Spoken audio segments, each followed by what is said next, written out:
Delhi government ने 1 जुलाई को SOP लेके आया, स्टैंडर्ड ऑपरेशनल प्रोटोकॉल या फिर बोलते हैं स्टैंडर्ड ऑपरेशनल प्रोसेस। और आप जानते भी हैं 10 साल पुराना डीजल गाड़ी और 15 साल पुराना पेट्रोल गाड़ी जो कि बैन हो चुका है दिल्ली के अंदर। अब हम इस पूरे चीज के पीछे बैकग्राउंड भी समझने की कोशिश करते हैं और साथ ही साथ में कोशिश करते हैं कि इसके पीछे कॉन्सेप्ट क्या है। बैकग्राउंड की अगर बात करें तो एनजीटी का नेशनल ग्रीन ट्रिब्यूनल का साल 2014 का डिसीजन, सुप्रीम कोर्ट का 2015 का डिसीजन और फाइनली 2018 का डिसीजन। मैं इकट्ठा बता रहा हूं। एक कॉन्सेप्ट आता है उसको बोलते हैं उसको बोलते हैं EOL, means end of the life. End of the life क्या? डीजल व्हीकल और दूसरा आपका क्या? पेट्रोल।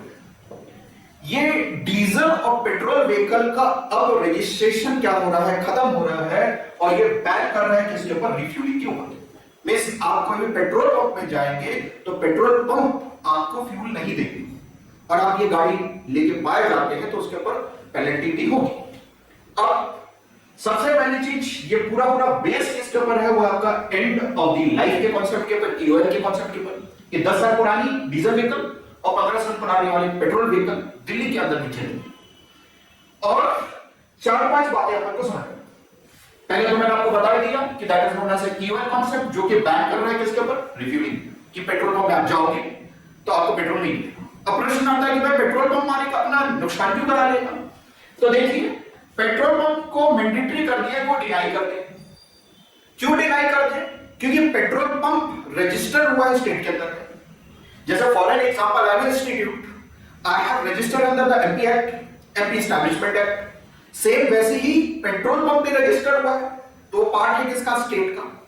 स्टेट के मोटर व्हीकल एक्ट का सेक्शन 92 ये बोलता है कि कोई भी गाड़ी, स्टेट मोटर व्हीकल एक्ट तो समझते हैं आप, जिसे बोलते हैं आपका क्या? Motor vehicle act of 1988।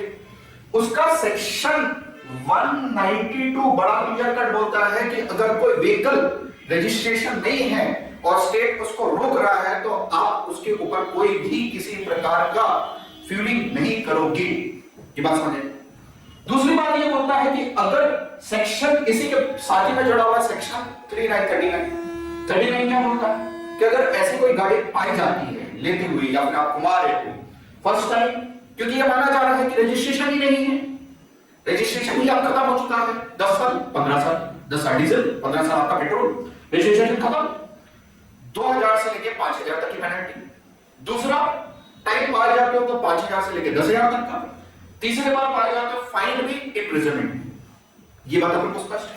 बड़ी बात आती है, ये एनफोर्स कर रहा है, जो डायरेक्शन दे रहा है उसे बोलते हैं commission of air quality management. ये पूरा डायरेक्शन दे रहा है, क्योंकि आप जानते हो 2 महीने बाद सितंबर की खत्म होते होते अक्टूबर आते आते दिल्ली गैस चैम्बर में बदल जाता है, पॉल्यूशन लेवल इतना बढ़ जाता है, पराली भी जलती है।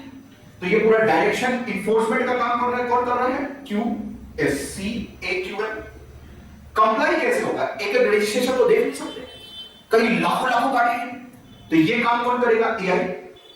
इंफ्रास्ट्रक्चर कौन प्रोवाइड करेगा? तो इंफ्रास्ट्रक्चर प्रोवाइड करेगा उसको Delhi transportation infrastructure development corporation. ये बात आपको स्पष्ट है। AI के थ्रू होगा, उस पूरे सिस्टम को बोलते हैं ऑटोमेटिक नंबर प्लेटिंग रजिस्ट्रेशन। ये क्या करेगा? ट्रैक करेगा। क्या ट्रैक करेगा? कि भैया ये गाड़ी 10 साल पुरानी है, ये गाड़ी 15 साल पुरानी है।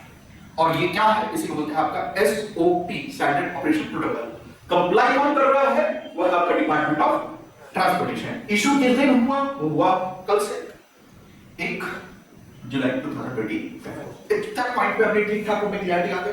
अब प्रश्न आता है कि ये 10 साल 15 साल वाली गाड़ी को आप बचा कैसे सकते हैं? 2 तरीके। इसी मोटर व्हीकल एक्ट का सेक्शन 192 क्लॉज 2 बड़ा क्लियर कट बोलता है कि आप अगर अपनी गाड़ी को इमरजेंसी सर्विसेज के लिए डेडिकेट कर देते हो तो आप इस पूरे चीज से बाहर एक्सक्लूडेड, उसका क्लियर कट नोटिफिकेशन या फिर दूसरे स्टेट में जाकर बाकी क्या कर दो? सेल कर दो। इमरजेंसी सर्विसेज में health related to what that is known as a health. इतनी बात आपको स्पष्ट है, यानी कि कहीं ना कहीं एम्बुलेंस बनाने की बात होता है। और या तो आप उठा के दूसरे स्टेट में जाके सेल कर दो। तो इस तरीके से आप अपनी गाड़ी को क्या कर सकते हो? बचा सकते हो।